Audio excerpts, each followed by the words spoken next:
हमें पता है कि ऊपर कोई है ही नहीं, ना कोई स्वर्ग है, ना कोई नरक है, ना कोई आने वाला है, ना कोई जाने वाला है। अगर इस सृष्टि पे अगर मान लो भगवान है, तो भगवान का किस तरह का ये जो मैनेजमेंट है कि कोई गरीब हो जा रहा है, कोई अमीर हो जा रहा है, लोगों को बेवकूफ़ बनाने का एक तंत्र है जिसको ब्राह्मणवाद बोलते हैं। पढ़े लिखे बेवकूफ़ नहीं होते हैं। यहाँ पे क्या कहा जा रहा है कि यहाँ पे तो विज्ञान को धत्ता बता करके या पाखंडवाद को अपनाया जा रहा है। स्वर्ग नरक कहाँ है? किसने देखा है स्वर्ग नरक? जब ना कोई स्वर्ग देखा है, ना कोई किसी ने नरक देखा है, तो आकर के ब्राह्मणों को किसने बताया कि स्वर्ग नरक होता है और स्वर्ग नरक में क्या क्या चीज़ होता है? वो तो बड़े अमेरिका की जो इकोनॉमी है 28 ट्रिलियन की है, हमारी 41 ट्रिलियन की अभी इकोनॉमी है। तो सारे देवी देवता यही है, फिर भी हम गरीब हैं। सबसे पहले आपको जय भीम। जय भीम सर। मैं आपसे जानना चाहता हूँ सर, ये पितृपक्ष क्या है और किस महीने में आता है ये? सर ये पितृपक्ष जो है ना, ब्राह्मणों द्वारा कमाने का एक सिस्टम है। ब्राह्मण जब से बच्चा जन्म लेता है तो जन्म लेने से लेकर के मरने तक का और मरने से बाद तक का जो है सिस्टम जो है, यह ब्राह्मण जो बना के रखता है ताकि इससे कमाया जा सके। जब बच्चा जन्म लेता है तो उसका नामकरण होता है, उसके मुंडन होते हैं, तमाम कर्मकांड होते हैं और उसमें ब्राह्मण बुलाए जाते हैं, ब्राह्मणों को पैसे दिए जाते हैं। वहाँ से लेकर शादी करता है, तब भी ब्राह्मण आता है। चाहे कोई भी अनुष्ठान करता है तो उसमें ब्राह्मण आता है। और मरने के बाद तक, जब बंदा कोई मर जाता है तो मरने के बाद क्या होता है कि उसका क्रियाकर्म होता है। क्रियाकर्म करने के बाद ये जो श्राद्ध वाली जो काम है वो किया जाता है।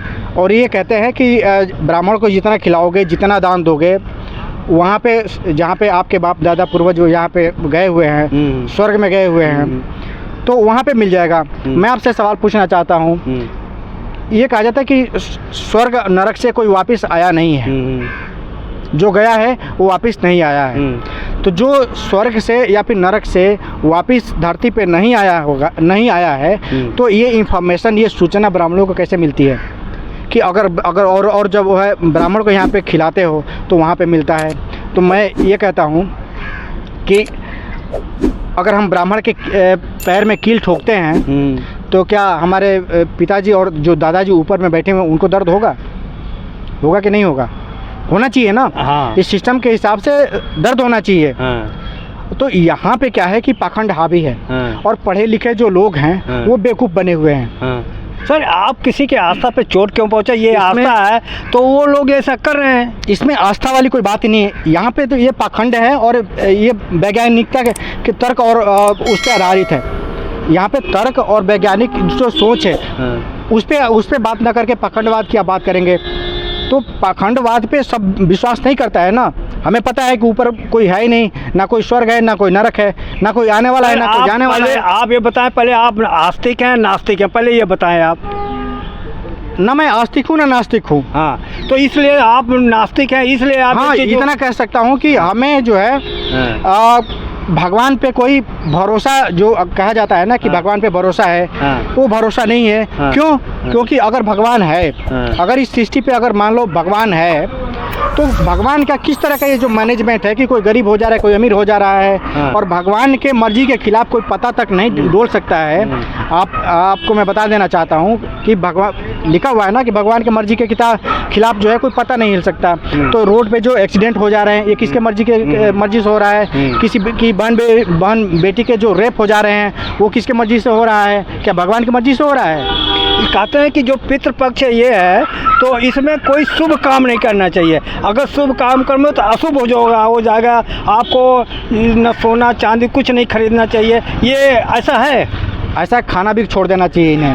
अरे भाई, जब कह रहे हैं कि ये अगर इन्हें खाना, अब जो ये बात कहते हैं ना, उनको 100 रुपए के नोट जो है सड़क पर आप छोड़ करके देखना उठाते हैं कि नहीं उठाते हैं। जो इस तरह की बात करते हैं वो उठा लेंगे। अच्छा एक बताइए, दूसरे को उपदेश देंगे। हाँ, एक चीज़ बताइए, 365 दिन होता है तो 365 बाकी महीने में वो भूखे रहते हैं, केवल 15 दिन के लिए यमराज ये जगह गेट खोलते हैं कि भाई जाओ अपने पूर्वज के खिला के आ जाओ।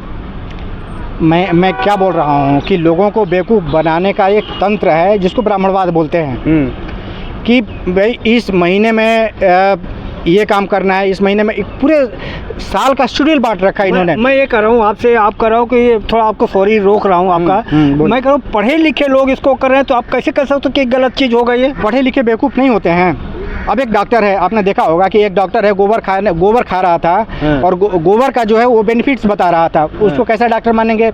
वो बता रहा था कि मूत्र पीने से, गाय का जो मूत्र आप पियेंगे उससे आपका कैंसर ठीक होगा, उससे बीमारियां ठीक होगी। बताओ, डॉक्टर कहता है कि इससे बीमारी और बढ़ेगी। तो डॉक्टर सही है, वैज्ञानिक तथ्य सही है या वो पखंड सही है? अरे भाई विज्ञान है, विज्ञान को तो दुनिया मानती है। नहीं तो यहाँ पे क्या कहा जा रहा है कि यहाँ पे तो विज्ञान को धत्ता बता करके या पखंडवाद को अपनाया जा रहा है। अब यहाँ पे एक बाबा है, वो ये बोल रहा है कि जो है गाय का मूत्र पीने से और गोबर खाने से बच्चा पैदा होता है। क्या ये सही है?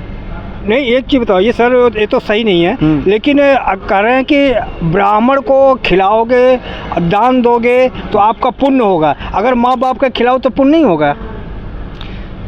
नहीं, कैसे पुण्य होगा? आखिर क्यों पुण्य होगा? ब्राह्मण को हम दान देंगे तो क्यों पुण्य होगा? हम तो ये जानना चाहते हैं, कैसे पुण्य हो जाएगा? पुण्य होता क्या है भाई? पुण्य तो वो होता, पुण्य वो होता है कि मान लो चलो हमने ब्राह्मण को खिला दिया और हम इस आस्था में खिला दिया कि चलो हम तुम्हें आज 5 किलो रसगुल्ला खिलाता हूँ, ठीक है, और मैं 1 महीने ड्यूटी नहीं जाऊँगा और हमारे जो है अकाउंट में सैलरी ट्रांसफ़र हो जाए, है ना?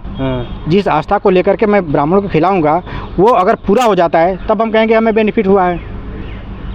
अगर आदमी स्वर्ग चला जाता है तो स्वर्ग में तो सब कुछ मिलता है ना। स्वर्ग नरक कहाँ है? किसने देखा है स्वर्ग नरक?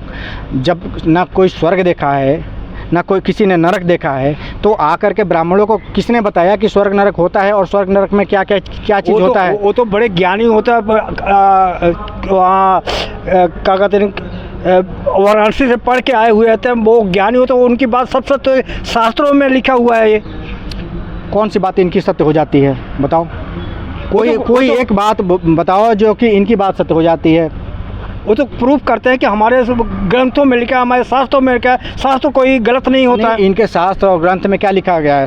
इनके शास्त्र और ग्रंथ में क्या लिखा गया है कि हनुमान जी जो है सूरज को निगल लिए थे।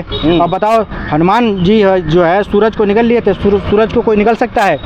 धरती से 13 लाख गुना बड़ा है वो सूरज, और उसका टेम्परेचर कितना है? 16 करोड़ डिग्री सेल्सियस तापमान है उसका। एक बात मार्के वाली सुनना आप मेरी बात को, मतलब एक तर्क वाली बात है। यहाँ पे सूरज को ये हनुमान निकल जाते हैं, इनका कोई बाल बांका नहीं होता है, इनको ताप तक नहीं लगती है, इनको कोई जलन नहीं होती है। पानी जो है 100 डिग्री सेल्सियस पे उबलने लगता है। आग जो हम आग जलाते हैं 300-400 डिग्री सेल्सियस का होता है, वहाँ पे 16 करोड़ डिग्री सेल्सियस का तापमान झेल गए, जले नहीं, उसको निगल भी गए। लेकिन उसी हनुमान को जो है जब श्रीलंका जलाने गए थे, तो श्रीलंका जब जला रहे थे तो उनके पूंछ में जब आग लगाई गई थी तो उसको बुझाने के लिए वो फूंक मारे तो बताया जाता है कि उनका मुंह झुलस गया, फिर भी नहीं बुझा तो अब जाकर के पानी में कूदे, तो वहाँ पे उनको आग प्रभावित कर रहा था। और सूरज का जो तापमान है 16 करोड़ डिग्री सेल्सियस, तो जो कि किसी भी मेटल को सेकंडों में गला सकता है, वो उनको प्रभावित नहीं किया। और यहाँ पे जो है 100 डिग्री 200 डिग्री 300 डिग्री का तापमान इनको प्रभावित कर दिया। अच्छा, मैं आपसे जानना चाह रहा हूँ, क्या ये जो श्राद्ध है, पितृ पक्ष है, केवल इंडिया में ही होता है कि पूरे विश्व में भी? अभी तो होगा ना कि लोग, ये इंडिया में ही होता है और इंडिया से बाहर भी जो लोग इस पाखंड को मानने वाले लोग हैं वो वहाँ भी मनाते हैं। लेकिन मनाने वाले यही लोग हैं जो पाखंड को बढ़ावा देने वाले लोग हैं, और मानने वाले जो अंधभक्त हैं, इनके अलावा और कोई नहीं मनाता। अच्छा, ये थोड़ा सारी लक्ष्मी, सारी सरस्वती जो एजुकेशन की देवी है, शिक्षा की देवी है, की देवी लक्ष्मी है। फिर ही हमारा देश गरीब है, और अमेरिका की जो इकोनॉमी है 28 ट्रिलियन की है, हमारी 3.41 ट्रिलियन की अभी इकोनॉमी है। तो सारे देवी देवता यही हैं, फिर भी हम गरीब हैं। हमारे कैसे देवी देवता हैं कि जो अमेरिका को अमीर बना रहे हैं? चाइना का जो है 18 ट्रिलियन उसकी इकॉनमी है, और चाइना जो हमारा जो नास्तिक देश है, वो इन सब चीज़ों को नहीं मानता, इन आडम्बरों पाखंडों को नहीं मानता है। वो हमसे जो है करीब 6 गुना 7 गुना जो है अमीर है इकॉनमी के मामले में। वो उसकी 18 ट्रिलियन है इकॉनमी, हमारी है 3.41 ट्रिलियन।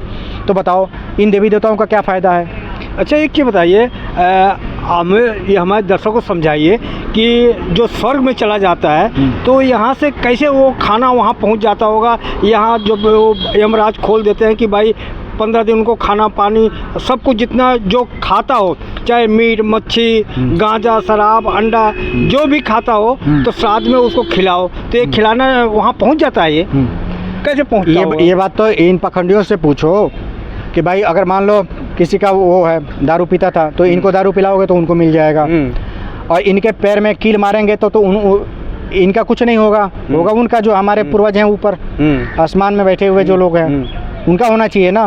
लेकिन तो यहाँ पे जब आप कील मारने की जब बात करेंगे ना तो वहाँ भागना चालू कर देगा वो जो पखंडी आकर के आपको बोलेगा कि हमको खिलाओ तो ऊपर मिलेगा आपके पूर्वज को, तो उसको बोलो कि वो बोले थे ना कि मेरे मरने के बाद ना उस ब्राह्मण के पैर में कील मार देना, कील मार दोगे ना तो मुझे सुकून मिल जाएगा, माना मेरे पैर में आ जाएगा।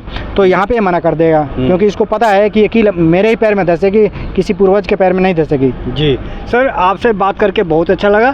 तो ये थे हमारे पत्रकार हैं ये, तो इनके विचार से और हमारा प्रयास कैसा लगा प्रतिक्रिया में ज़रूर बताएं कि ये हमारा जो बातचीत है कैसा लगा।